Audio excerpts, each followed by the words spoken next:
Galera, a aula do nosso dia 22/4 é uma aula sobre a estrutura da relação de emprego, diferença entre relação de emprego e relação de trabalho.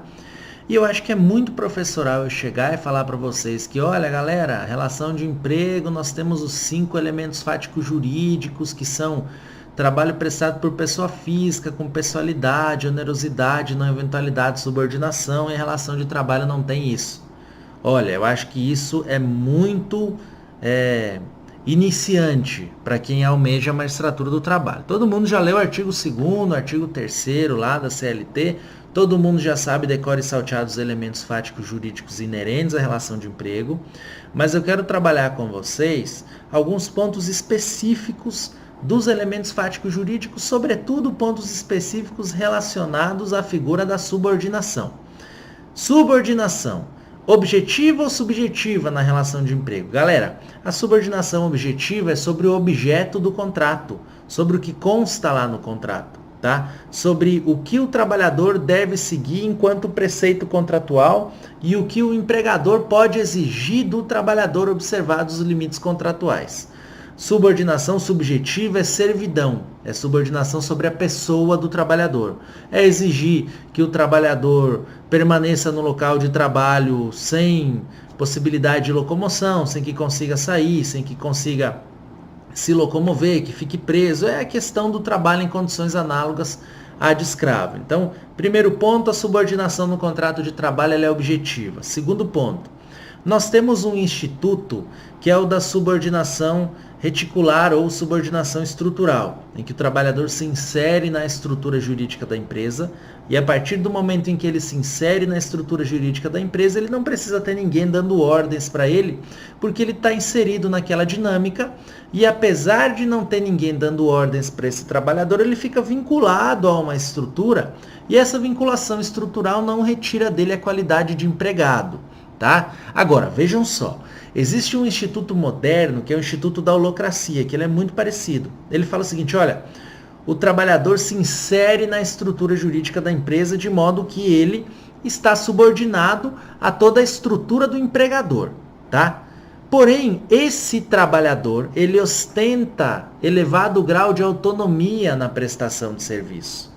Então, além de ele se inserir na dinâmica da empresa, além de ele se inserir na estrutura da dinâmica da empresa, ele guarda um elevado grau de autonomia, de modo que ele pode determinar a sua atuação diferente do parasubordinado, ou diferente da subordinação estrutural reticular, em que, embora ele não receba ordens diretas, ele está inserido em uma estrutura organizacional que ele deve respeitar, observar a sua atuação de acordo com aquela atuação estrutural da empresa. Na holacracia não, ele se insere na dinâmica, mas ele tem autonomia. Exemplo claro de holacracia, lembre-se do trabalhador de corretora de valores mobiliários, por exemplo, que é aquele trabalhador que é contratado para regimentar clientes e ele é empregado, tá? Mas ele tem um certo grau de autonomia até pela qualificação técnica dele. Então ele pode oferecer determinados produtos para determinados clientes,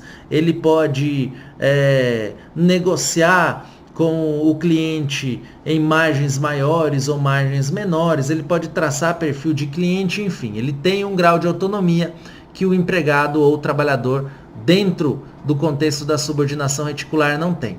E eu tenho um contexto moderno também, que é o da subordinação algorítmica, que é o da uberização.